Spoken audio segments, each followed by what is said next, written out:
तो आज का टॉपिक ऑफ डिस्कशन है रिटर्न ऑन इक्विटी एंड वो इन्वेस्टिंग के लिए कैसे हेल्प करने वाला है। ठीक है, सबसे फर्स्ट चीज़ समझते हैं रिटर्न ऑन इक्विटी क्या होता है। सिंपल लैंग्वेज में ऐसे समझो, मैं एक खुद का कंपनी स्टार्ट कर रहा हूँ and I am putting in 1 lakh मेरा खुद का पैसा, तो कितना हो गया इक्विटी 1 लाख। उसमें से वो पर्टिकुलर ईयर में मेरा कमाई होता है 20,000, तो मेरा return on my equity is how much, right. Return मतलब क्या, नेट इनकम कितना है ऑन माई इक्विटी। इक्विटी कितना डाला है मैंने 1 लाख, 1 लाख पे कितना कमाया मैंने 20,000, तो कितना परसेंट हो गया 20,000 divide by 1 lakh which is 20%। 20% is your ROE। अभी है ना, एज एन इन्वेस्टर मुझे सबसे ज्यादा इंपॉर्टेंट चीज ये हो जाता है देखना कि ये ROE कहां से आया, कौन से सोर्स से आया। तो आइडियली देयर आर 3 सोर्सेस। अभी मैं एक बार एग्जाम्पल आपको बताऊंगा, hypothetical example, and then what will do is मैं आपको एक्चुअल कंपनी बताऊंगा। ठीक है, तो आइडियली ROE 3 सोर्सेस से आता है।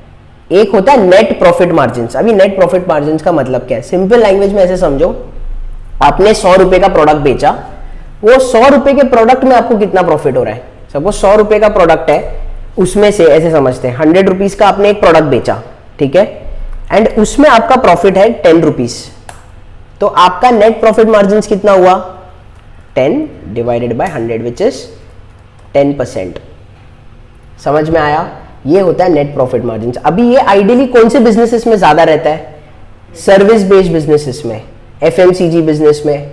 ठीक है, टीचिंग का एग्जांपल लेते हैं। टीचिंग के एग्जांपल पे ऐसे समझते हैं, अगर एक स्टूडेंट से सपोज 30,000 चार्ज किया, ठीक है, एग्जांपल ले रहा हूं मैं, 30,000 चार्ज कर रहा हूं। अभी अगर मैं खुद ही सिखा रहा हूं, ठीक है, एंड बाकी कोई खर्चा नहीं, सिर्फ रेंटल रहेगा किसी का या तो इलेक्ट्रिसिटी का खर्चा रहेगा, राइट। तो वो सब हटाने के बाद एक स्टूडेंट के पीछे ऑन एन एवरेज हम लोग 25,000 कमा सकते हैं, राइट। तो मेरा प्रॉफिट कितना हो गया 25,000 हो गया प्रॉफिट। एक स्टूडेंट से चार्ज कितना हो रहा है 30,000, तो प्रॉफिट मार्जिन कितना हो गया 25,000 डिवाइड बाई 30,000 यानी कि 83%। समझ में आ रहा है, यानी कि मेरा जो ROE है वो कहां से ड्राइव हो रहा है, नेट प्रॉफिट मार्जिन से, यानी कि एक स्टूडेंट से प्रॉफिट ज्यादा आता है। बट ऐसा भी हो सकता है कि नंबर ऑफ स्टूडेंट्स इतना ज्यादा नहीं है, राइट। वो बिजनेस का डाउनफॉल जो शॉर्ट कमिंग है वो ये हो सकता है कि सिर्फ 200 स्टूडेंट्स है या 150 स्टूडेंट्स है। 10,000 स्टूडेंट्स रहेगा तो बहुत सही है। वो चीज को हम लोग क्या बोलते हैं, एसेट टर्नओवर। उसका बेस्ट एग्जांपल समझ जाना, डीमार्ट समझो, एवेन्यू सुपरमार्ट, डीमार्ट।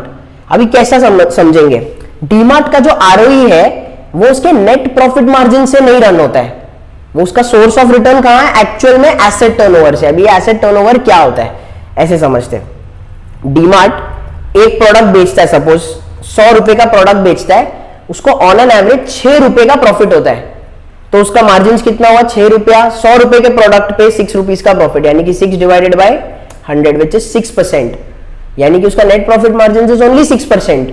बट वो 100 रुपए का प्रोडक्ट इतनी बार बेचता है ना, कम से कम एसेट में, क्योंकि उनका एसेट्स इतना ज्यादा नहीं है ना जितना उनका सेल्स हो रहा है, यानी कि वो एसेट्स बहुत ही ज्यादा एफिशिएंटली यूज कर रहा है। समझ में आ रहा है, तो जो डीमार्ट का ROE रन होता है वो कहां से होता है, एसेट टर्नओवर, एसेट टर्न्स बोलते हैं उसको, ठीक है, which is nothing but sales divided by asset. Again ये मैं एग्जांपल में बताऊंगा और अच्छे से समझेगा। Ideally I would always want कि मेरा जो बिजनेस है ना, ROE जो रन होता है वो ये 2 सोर्सेस से ही रन होना चाहिए। कौन सा, नेट प्रॉफिट मार्जिन या तो एसेट टर्नओवर। दोनों बिजनेसेस बहुत अच्छा है। एक बिजनेस ऐसा है कि एक स्टूडेंट के पीछे या एक प्रोडक्ट के पीछे तुम्हारा प्रॉफिट ज्यादा है। एक बिजनेस ऐसा है कि तुमने प्रॉफिट्स कम रखा है एक स्टूडेंट के पीछे, बट तुम बहुत वॉल्यूम्स पे ले रहे हो, वो भी अच्छा बिजनेस है। अभी वो डिपेंड करता है कि आप किस में एक्सपर्टीज, आपका किस में एक्सपर्टीज है, एंड ऑब्वियसली कौन सा इंडस्ट्री में आप ऑपरेट कर रहे हो, वो बहुत ज्यादा इंपॉर्टेंट हो जाता है। ठीक है, फॉर एग्जाम्पल डीमार्ट का एसेट टर्नओवर के ऊपर पूरा बिजनेस चलता है, ना कि नेट प्रॉफिट मार्जिन पे। क्योंकि अगर आप देखोगे डीमार्ट का एड क्या बोलता है, सबसे सस्ता, ठीक है, यानी कि वो लोग नेट प्रॉफिट मार्जिन वैसे भी इतना ज्यादा नहीं कमा सकते जब तक वो लोग कुछ प्रोडक्ट में चेंज नहीं करते, राइट। बट उन लोगों का हमेशा टैगलाइन ये रहा है सबसे सस्ता, बट सबसे सस्ता रहने के बावजूद सबसे ज्यादा वॉल्यूम बिकता है उनका। इसके लिए उन लोगों का जो ROE आ रहा है वो एसेट टर्न से आ रहा है। अभी हम लोग थर्ड सोर्स ऑफ रिटर्न देखेंगे ROE का, विच इज फाइनेंशियल लेवरेज।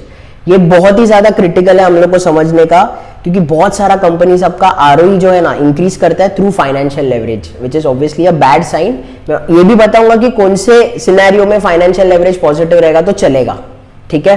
तो सबसे पहले समझते हैं फाइनेंशियल लेवरेज क्या है। लेवरेज का मतलब है ना, सिंपल लैंग्वेज में अभी के लिए ऐसे समझो कि लोन, ठीक है। अगेन नॉट नेसेसरी कि सिर्फ लोन होता है leverage, leverage is something which is fixed, ठीक है। तो ऐसे समझते हैं, हम लोग ने एक एसेट लिया 10 लाख का, उसके लिए मैंने खुद से जो इक्विटी डाला है वो डाला है पूरा 10 का 10, यानी कि डेट कितना हो गया इसमें, 0, कुछ भी नहीं लिया ना मैंने। एसेट इज इक्वल टू क्या करेंगे, asset minus liability is equal to equity, right. तो एसेट मेरा 10 है, डेट मेरा 0 है, तो 10 माइनस 0 इज इक्वल टू 10, ऐसे भी समझ सकते हो। बट सिंपल ऐसे समझो ना, आपने एक एसेट लिया 10 लाख का, उसके लिए पूरा का पूरा आपने इक्विटी डाला, तो लोन आपने कुछ लिया ही नहीं। तो यहाँ पे आपका लेवरेज रेशियो कितना हो जाएगा, एसेट डिवाइडेड बाई इक्विटी, यानी कि 1। जब आपका लेवरेज 1 रहता है यानी कि आपका कुछ लोन ही नहीं है। इसका मतलब क्या है कि कल को आपका एसेट 10 का 20% से बढ़ता है, यानी कि 10 का 20% बढ़ा, मतलब कितना हो जाएगा 12। तो आपका डेट 0 का 0 ही रहेगा और इक्विटी कितना वो बढ़ेगा 20% से, यानी कि एसेट अगर 20% से बढ़ता है, इक्विटी भी 20% से बढ़ता है। लाइकवाइज 20% से गिरेगा एसेट तो इक्विटी भी 20% से गिरेगा, कोई टेंशन नहीं है। बट अभी लेवरेज का रिस्क क्या है मैं वो बताता हूं। अभी कल को ऐसे समझो, इक्विटी आपने 5 लिया है, यानी कि 5 लाख आपने खुद से डाला, बाकी 5 लाख आपने लोन लिया बैंक से, एंड एसेट आपने 10 लाख का खरीदा, ठीक है। यानी कि लेवरेज कितना हो गया 2। इसका मतलब क्या है, अभी कल को एसेट अगर 20% से बढ़ता है तो एसेट कितना हो गया 10 का 12। अब बैंक में लोन तो 5 ही दोगे ना, 5 लाख, 5 का ज्यादा तो नहीं दोगे, बराबर है कि नहीं। 5 लाख आपने प्रिंसिपल अमाउंट दिया तो 5 लाख ही दोगे, तो ये मेरा 5 हो जाएगा। इक्विटी मेरा कितना हो जाएगा, 5 का 7 हो जाएगा, क्योंकि ऑब्वियसली ना equity plus debt is equal to asset, बराबर है कि नहीं। ये वाले एग्जांपल में इसमें लायबिलिटीज और भी ले सकता था, वो सब नहीं किया, सिंपल रखा है मैंने।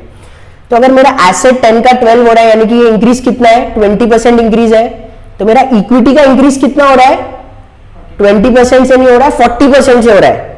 कैसे समझा 40%, 7 माइनस 5 डिवाइडेड बाई 5, समझ में आया। एंड ये क्यों इंक्रीज हम लोग को मिल रहा है, क्योंकि हमारा डेट जो है वो हमारा कांस्टेंट है, ये हमारा फिक्स्ड है। So basically leverage is nothing but magnifying your returns और risk due to fixed cost. हमारा फिक्स्ड कॉस्ट क्या है हमारा इसमें, डेट। आपने लोन लिया 5 लाख तो आप 5 लाख ही दोगे ना। अगर आपका एसेट बढ़ जाता है तो ऐसा तो नहीं है कि आप प्रिंसिपल अमाउंट 5 का 7 लाख दोगे, आप 5 का तो 5 ही दोगे, बराबर है। बट इसका रिस्क क्या है कि एसेट 20% से बढ़ रहा है तो मेरा इक्विटी 20 इंटू 2 40% से बढ़ रहा है, लेकिन उसका रिस्क ये है कल को एसेट आपका 10 का 8 हो जाता है तो भी लोन आपको 5 ही देना पड़ेगा। तो रिस्क क्या है आपका कि जब गिर रहा है 20% से गिर रहा है तो मेरा इक्विटी कितने से गिरेगा 20 इंटू 2 40% से गिरेगा। इसके लिए कंपनीज कभी भी याद रखना, जब आप स्टार्ट में इन्वेस्ट करते हो ऐसे कंपनीज में इन्वेस्ट मत करो जिसमें डेट बहुत ज्यादा है, उसमें तो करो ही मत। आइडियली आई वुड रेकमेंड कि डेट बहुत कम हो, 5% से ज्यादा डेट नहीं होना चाहिए। ऐसे कंपनी स्टार्ट करो, देखना समझ में आ रहा है।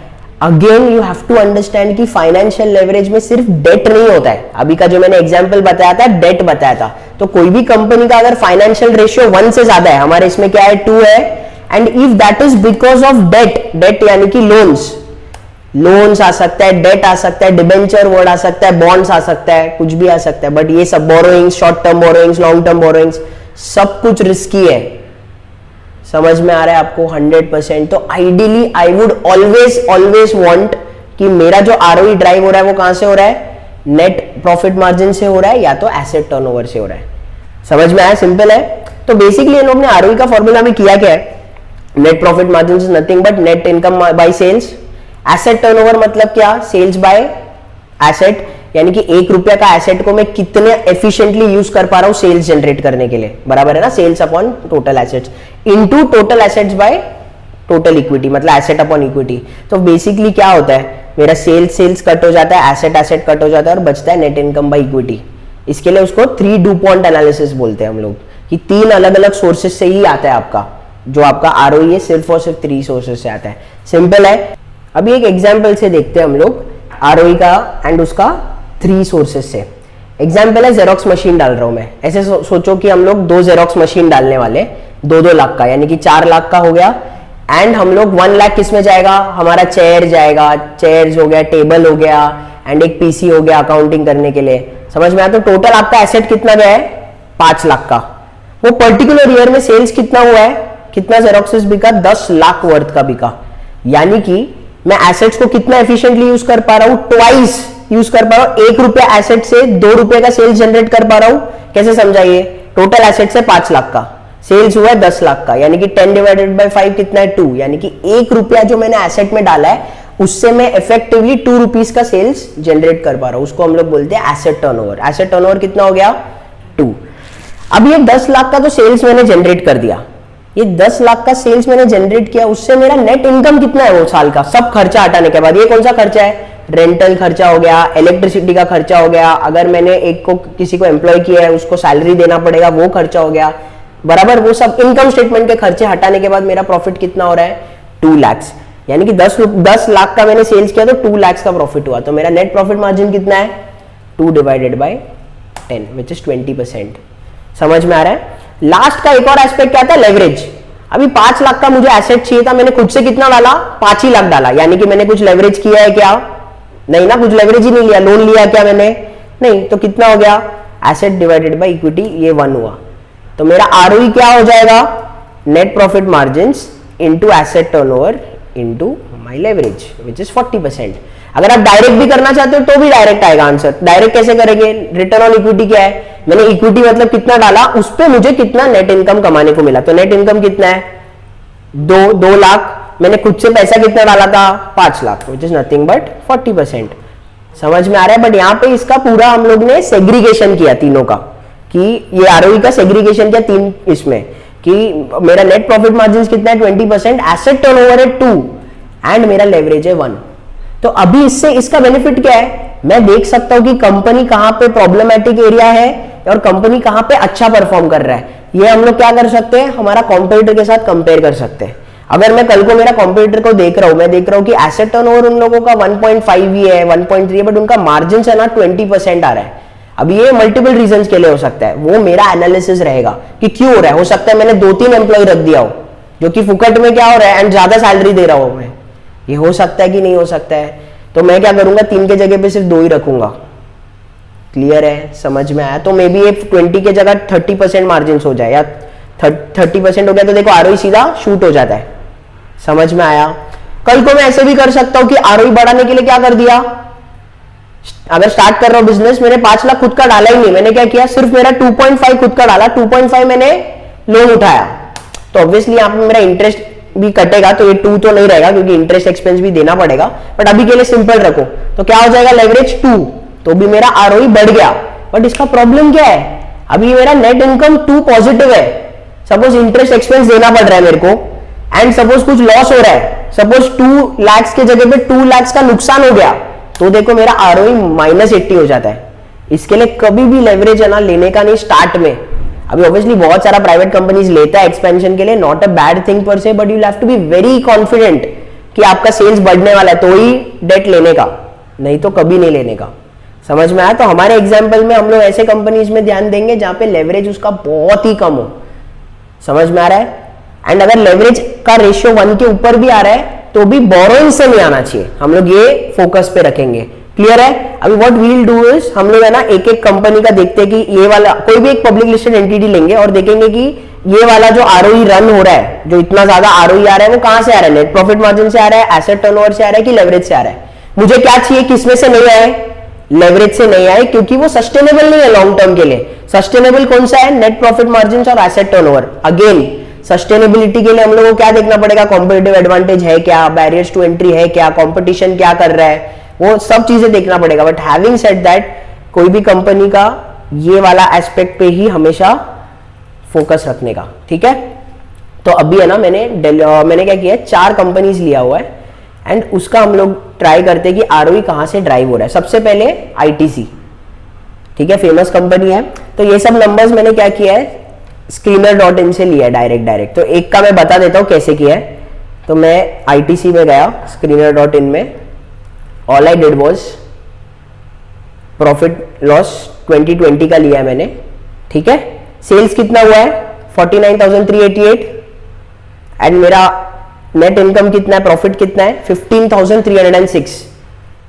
ठीक है। ये मेरा नेट प्रॉफिट है, ये मेरा सेल्स है। तो मेरा मार्जिन कितना है 31% मार्जिन है आईटीसी में। ऑब्वियसली उसका सिगरेट बिजनेस है, वो सब भी है, तो मार्जिन ज्यादा है उनका, बराबर। Into asset turnover. Asset turnover के लिए क्या किया था, जो भी मेरा सेल्स है divided by total assets, total assets कितना है उनका 77,311, समझ में आ रहा है, ये सब क्रोर्स में। तो आप देखोगे कि एसेट टर्नओवर 0.64 है। क्यों 0.64 है, होटल बिजनेस है तो टर्नओवर इतना ज्यादा नहीं है। अगर होटल बिजनेस अलग रहेगा तो बहुत ज्यादा टर्नओवर दिखेगा आपको, समझ में आया। एंड लास्ट है लेवरेज। लेवरेज के लिए क्या किया है मैंने, एसेट, ये बेसिकली ये और ये सेम है ना, asset 77,311 divide by equity. Equity के लिए क्या करने का, शेयर कैपिटल एंड मेरा रिजर्व्स दोनों को ऐड किया है मैंने, समझा। तो मेरा लेवरेज कितना आ रहा है 1.18। अभी है ना 1.18, बेसिकली बोरोइंग्स तो बहुत कम है, तो पूरा ये जो 1 के ऊपर दिख रहा है ये बोरोइंग्स की वजह से है क्या, नहीं, किसके वजह से रहेगा, अदर लायबिलिटीज। अदर लायबिलिटीज में अगर आप देखोगे तो other liabilities items, trade payables, उसके वजह से, तो फिर भी चलेगा। बट मेरा मेन जो ड्राइवर है आईटीसी का वो क्या है, नेट प्रॉफिट मार्जिन, ना कि एसेट टर्नओवर। एसेट टर्नओवर क्यों कम है उसका, होटल बिजनेस की वजह से। एंड उसका आरओई कितना है फिर 23.4%, समझ में आ रहा है। यानी 23.4% मतलब कंपनी फ्री कैश जनरेट करता ही रहेगा। 15% से ज्यादा रहेगा ना, most likely company free cash generate कर रहा रहेगा। फ्री कैश मतलब क्या, एक पर्टिकुलर ईयर के लिए कंपनी अपने कोर बिजनेस से कितना पैसा कमा रहा है in terms of cash after accounting for capital expenditure, जो भी केपेक्स सब है, ठीक है। उसके बाद डीमार्ट का देखते हैं। डीमार्ट का मैंने क्या बोला था, वो कंपनी नेट प्रॉफिट मार्जिन से रन होता है क्या, नहीं, बट उसका 1 रुपया एसेट से वो बहुत एफिशिएंटली सेल्स कर पा रहा है। यानी कि डीमार्ट कौन सा बिजनेस है, वॉल्यूम बिजनेस है, बराबर है। तो डीमार्ट का एग्जांपल सेम, मैंने जैसा स्क्रीनर पे गया, मैं नेट प्रॉफिट देखा, उसका कितना है, नेट प्रॉफिट कितना है 1301, उसका सेल्स कितना है 24,870। एक बार चाहिए तो मैं बता देता हूं, एवेन्यू सुपरमार्ट 2020 का ही लिया मैंने, सब कंसेप्ट समझाने के लिए। 24,870 करोड़, नेट प्रॉफिट कितना है उसका 1301। तो उसका कितना हो गया नेट प्रॉफिट मार्जिन, देखो ओनली 5.2% है, बट उसका एसेट टर्नओवर देखो इट इज ह्यूज 2.06। आईटीसी का कितना है 0.64, इसका कितना है 2.06, एंड उसका लेवरेज कितना है 1.09। तो उसका आरओई कितना है 11.7%। ऑब्वियसली 2020 में थोड़ा गिर गया है, बट आइडियली वो वापस रिकवर कर लेगा, समझ में आ रहा है आपको। तो यहाँ पे पॉइंट क्या बताना है मुझे, कि जो हमारा आरओई है वो कहाँ से ड्राइव हो रहा है, ठीक है, उस पर फोकस करो। क्योंकि अगर एग्जैक्ट आरओई निकालने जाओगे तो हम लोग को एनुअल रिपोर्ट से निकालना पड़ेगा। हमारा पॉइंट क्या है यहाँ पे, कि आरओई कहाँ से ड्राइव हो रहा है। तो for ITC it is net profit margin, for DMart it is asset turnover. समझ में आ रहा है 100%, कोई डाउट है क्या इसमें। अभी एक और एग्जाम्पल लेते, मदर्स एंड सुमी। यहां पे ना उसका जो आरओई है 10.4% है। तो ये सब नंबर्स अगेन कहां से लिया है मैंने, स्क्रीनर से लिया है 2020 का। नेट प्रॉफिट मार्जिन देखो कितना कम है 1.8%। तो आप सोचोगे आरओई कहां से ड्राइव हो रहा होगा, टर्नओवर से हो रहा रहेगा। तो टर्नओवर से हो रहा है, बट सबसे ज्यादा कहां से हो रहा है, लेवरेज से हो रहा है। यानी कि ये कंपनी ने पक्का लोन लिया रहेगा, ठीक है। तो अभी 10.4 दिख रहा है, अगर ये लेवरेज लिया नहीं रहता कंपनी ने तो फिर इतना आरओई आता क्या कंपनी का, नहीं आता। एंड रिस्क क्या है, कल को उन्होंने अगर ये डेट पे नहीं किया एंड कभी बिजनेस का थोड़ा भी प्रॉब्लम आया तो आपका नेगेटिव आरओई चला जाएगा, बराबर है। एक बार देख लेते हैं मदर्स एंड सुमी का क्या है।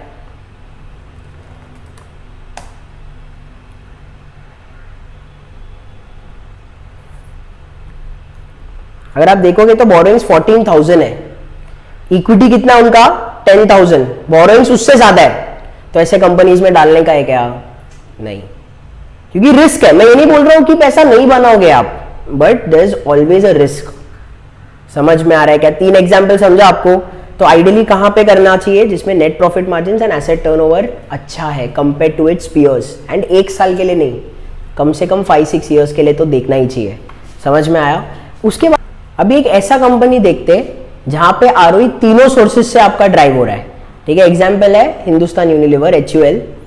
इसका अगर आप देखोगे नेट प्रॉफिट मार्जिन कितना है 16.96%, एसेट टर्नओवर कितना है ऑलमोस्ट 2, एंड लेवरेज कितना है 2.45। इनका आरओई देखो कितना है 82%। अब ये ना एक और चीज समझने का बहुत इंपॉर्टेंट है, जस्ट बिकॉज एक कंपनी का आरओई 60% है 80% है डजंट मीन आप पैसा कमाओगे ही बहुत ज्यादा, एक्स्ट्रा ऑर्डिनरी मनी बनेगा ये गारंटी नहीं हो सकता 82% देख के। क्यों, क्योंकि ऐसा हो सकता है कंपनी कमा रहा है बहुत अच्छे से, कंपनी फ्री कैश कमा के दे रहा है, बट उसमें से 60% 70% डिविडेंड्स दे दिया एंड थोड़ा ही पैसा बचा वो वापस री इन्वेस्ट किया एंड वापस आरओई ज्यादा किया। यानी कि कंपनी क्या कर रहा है, प्रॉफिट्स का 60% 70% डिविडेंड्स दे रहा है, री इन्वेस्ट नहीं कर रहा, तो कंपनी का ग्रोथ नहीं होगा उतना ज्यादा, आपका पैसा डूबेगा क्या? आप नहीं, आप जो इन्वेस्ट कर रहे हो आप कमाओगे, 10 इयर्स के टाइम पे 3 टाइम्स 4 टाइम्स भी कमा लोगे, उसका कोई इश्यू नहीं है। बट आप 10 इयर्स में 10 टाइम्स कमाना मुश्किल है अगर आपका 60-70% डिविडेंड्स जा रहा है। अगर आपका अर्निंग्स है 2 करोड़, 2 करोड़ में आपने 1.5 करोड़ डिविडेंड्स दे दिया, बाकी सिर्फ 50 लाख ही आप इन्वेस्ट कर पाओगे ना वापस कंपनी में, बराबर है कि नहीं? तो सिर्फ आरओई 82% देख के एकदम खुश नहीं हो जाने का कि अरे मेरे को मिल गया मल्टीबैगर, ऐसा नहीं होता है। इसके साथ साथ ग्रोथ भी है क्या देखने का, समझ में आ रहा है? यानी कि डिविडेंड पे आउट एकदम ज्यादा भी नहीं होना चाहिए। क्लियर है? तो एचयूएल का एक बार देख लेते हैं।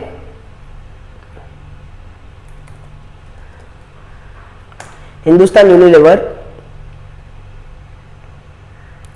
अगर आप ध्यान से देखोगे इसका नेट प्रॉफिट मार्जिन देखते सबसे पहले, 6,748, सेल्स कितना है 39,783, यानी कि कितना परसेंट हो गया 16.96, मतलब 17% के आसपास। एसेट टर्न्स कितना है उसका 1.97 एंड यहाँ पे लेवरेज है 2.45। तो ये देख के ऐसा लगेगा ही कि यार लोन तो लिया ही होगा, तो एक बार चेक करते हैं एचयूएल के इस पे। अगर आप देखोगे बोरोइंग 0 है, तो फिर इतना कैसे? तो आपको समझना है ये लोग ने लायबिलिटीज देखो इन लोगों का, trade payable 7,450 and trade payables is sort of free money you are getting, है ना? कंपनी पे इतना साल से ट्रस्ट है उनको कि एचयूएल नहीं डिफॉल्ट करेगा, तो वो जो वेंडर से लेता है माल लेता है उसको वो पैसा दे देता है 60 डेज 50 डेज 30 डेज 40 डेज जो भी है, वो हम लोग को सब देखना पड़ेगा पेएबल डेज क्या है वैसे करके, समझ में आ रहा है? बट इस पे इंटरेस्ट लगेगा क्या आपका? नहीं। बट फिर भी हैविंग सेड, तो मतलब ये एग्जैक्टली रेड फ्लैग पर से नहीं है क्योंकि बोरोइंग्स नहीं है इनके पास, but having said that I would always want कि मेरा यहां से ही रन हो net profit margin and asset turnover, और ये इन लोग का बहुत अच्छा है। बट अगर आप एक यहां पे देखोगे ना, इन लोग ने ऑब्वियसली प्रोज में दिया हुआ है, company has been maintaining a healthy dividend payout of 80.46%, यानी कि 100 करोड़ अगर कंपनी कमा रहा है 80 करोड़ डिविडेंड्स दे देता है, सिर्फ 20 करोड़ री इन्वेस्ट करता है। समझ में आया? क्यों? क्योंकि उनके पास उतना ग्रोथ अपॉर्चुनिटीज अभी शायद नहीं है। समझ में आ रहा है? या तो ऐसा भी हो सकता है उन लोगों को ग्रो करने के लिए चाहिए ही नहीं कैपिटल उतना, वो भी हो सकता है। समझ में आ रहा है? उनके पास इतना कैपिटल ऑलरेडी है कि उनको लग रहा है इसी में हम लोग ग्रोथ कर लेंगे। तो ये देखना बहुत इंपॉर्टेंट है। अभी ये सब आप देखोगे कैसे, आपका ईपीएस कितना ग्रो हो रहा है वो देखोगे, आपका सेल्स कितना ग्रो हो रहा है वो देखोगे, तो आपको एक आइडिया लग जाएगा कि कंपनी ग्रो कर रहा है क्या। बट आइडियली में 80% देख के मुझे थोड़ा लगेगा कि यार 80% डिविडेंड दे रहा है, यानी कि शायद ग्रोथ अपॉर्चुनिटी नहीं है क्या। तो मैं इसके बाद सेकंड क्या करूंगा, सेल्स ग्रोथ देखूंगा। सेल्स ग्रोथ अगर बहुत अच्छा है, ईपीएस ग्रोथ देखूंगा वो भी अच्छा है, तो फिर सही है। तो कंपनी सेल्फ सफिशिएंट है, बहुत ही ज्यादा सेल्फ सफिशिएंट है, एंड उनको बहुत कम कैपिटल लगता है ग्रो करने के लिए। समझ में आ रहा है आपको 100%? कोई डाउट है? ये है हमारा आरओई एंड उसका सोर्सेज ऑफ रिटर्न्स कहां से है। अगेन रीइटरेट कर रहा हूं, वी वुड ऑलवेज वांट कि नेट प्रॉफिट मार्जिन और एसेट टर्न से मेरा आए आरओई। अगेन वो इंडस्ट्री टू इंडस्ट्री डिपेंड करता है। अभी सीमेंट इंडस्ट्री रहेगा तो बोरिंग्स होता ही है। समझ में आया? हम लोग हमेशा ऐसे कंपनीज में डालते हैं जहाँ पे गवर्नमेंट इंटरवेंशन कम है, बोरोइंग्स कम है, एंड नेट प्रॉफिट मार्जिन या एसेट टर्नओवर से ही आता है, एंड वो सस्टेनेबल रहे। वो सस्टेनेबल तब रहेगा जब कंपनी का कुछ तो कॉम्पिटिटिव एडवांटेज है। तो फॉर एग्जांपल डीमार्ट का कॉम्पिटिटिव एडवांटेज सबसे सस्ता है, एंड वो सबसे सस्ता कैसे बना रहा है? उसका लॉजिस्टिक्स के थ्रू, अच्छा वेंडर नेगोशिएशन के थ्रू। क्लियर है?